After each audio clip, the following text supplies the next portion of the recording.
Have you ever looked out an airplane window and wondered just how impossibly high you're soaring above the Earth? Today we're diving deep into one of aviation's most fascinating topics that every traveler should know about, but hardly anyone talks about. By the end of this video, you'll never look at flying the same way again, and you might even find yourself choosing window seats just to appreciate the incredible science happening beneath your feet. Let's start with the basics that will blow your mind. Commercial airliners don't just pick random heights to cruise at.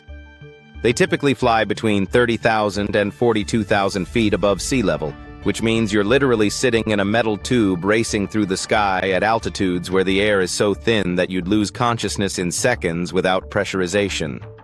To put this in perspective, Mount Everest peaks at 29,000 feet, so most flights are cruising well above the world's tallest mountain. But here's where it gets really interesting. And this is something most people never consider. The altitude displayed on your flight tracker, or announced by your pilot, isn't measuring how high you are above the ground directly below you. It's measuring your height above mean sea level, which creates some mind-bending scenarios that we'll explore in just a moment. Airlines choose these extreme altitudes for several crucial reasons that directly impact your travel experience. First, the air up there is incredibly thin, which means significantly less resistance against the aircraft. This translates to better fuel efficiency and faster speeds, which keeps ticket prices lower and gets you to your destination quicker. Second, most weather disturbances occur below 30,000 feet, so flying higher means smoother rides with fewer bumpy encounters with turbulence. Now let's talk about something that will change how you think about geography forever. When your plane flies over mountains versus valleys versus oceans, the relationship between your altitude and the ground below creates some absolutely fascinating scenarios. Picture this scenario. Your flight is cruising at a standard 35,000 feet above sea level. When you're flying over the Great Plains or coastal areas near sea level, you're genuinely 35,000 feet above the ground. But when that same flight passes over the Rocky Mountains, where peaks can reach 14,000 feet or higher, you're suddenly only 21,000 feet above the actual terrain below. You're still at the same altitude according to your instruments, but your relationship to the Earth has dramatically changed. This creates some incredible moments for observant passengers. Flying over the Himalayas at standard cruising altitude means you might only be 6,000 feet above some of the world's highest peaks. Passengers on these routes often report feeling like they could almost reach out and touch the snow-covered summits, and they're not entirely wrong about that sensation. Ocean flights present the opposite extreme. When you're crossing the Pacific or Atlantic at 38,000 feet, you're maintaining that full altitude above sea level, which means you're incredibly high above the water surface. The ocean appears almost abstract from these heights, looking more like a textured blue carpet than the dynamic wave-filled surface we know from ground level. Here's a fun fact that demonstrates the precision of modern aviation. Air traffic controllers assign specific flight levels to different aircraft to maintain safe separation. These flight levels are measured in hundreds of feet, so flight level 350 means 35,000 feet.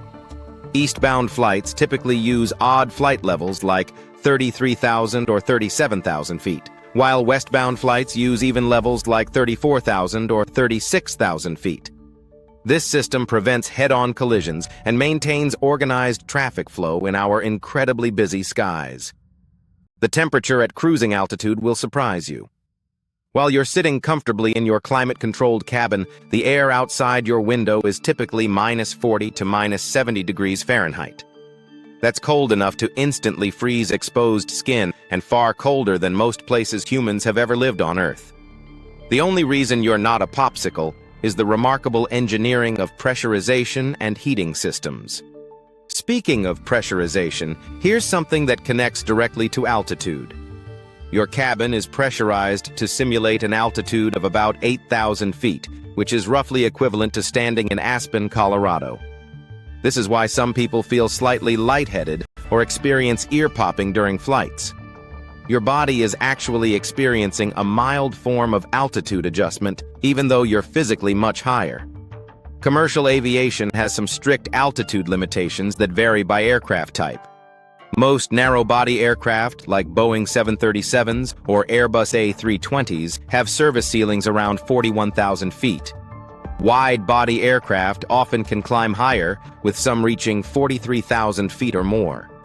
However, airlines rarely use maximum altitudes for passenger comfort and operational efficiency reasons. Military aircraft operate in completely different altitude ranges. Fighter jets routinely exceed 50,000 feet, and specialized aircraft like the famous U-2 spy plane can reach 70,000 feet or higher. At those altitudes, pilots must wear pressure suits similar to astronauts because the environment is so hostile to human life. Here's a fascinating tidbit about altitude and jet streams. Pilots actively seek or avoid jet streams depending on flight direction. These high-altitude air currents, typically found between 25,000 and 40,000 feet, can reach speeds over 200 miles per hour. Flying with a jet stream can reduce flight times by hours, while flying against one can significantly extend your journey. This is why eastbound flights across the Atlantic are often much faster than westbound flights. The view from cruising altitude offers perspectives impossible to achieve any other way. On exceptionally clear days, passengers can see geographical features hundreds of miles away. The curvature of the Earth becomes visible, city lights create intricate patterns at night, and weather systems appear as massive, organized structures rather than the chaotic experience we have on the ground. Different regions of the world present unique altitude considerations. Flying over the Tibetan Plateau, often called the roof of the world, means cruising over terrain that averages 14,000 feet above sea level. Flights over the Sahara Desert showcase the contrast between endless sand dunes and the deep blue sky above. Arctic flights offer views of ice formations and aurora displays that are simply impossible to see from ground level.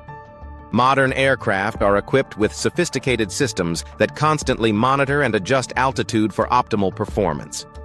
Autopilot systems make thousands of tiny adjustments per hour, maintaining precise altitude within just a few feet of the assigned flight level.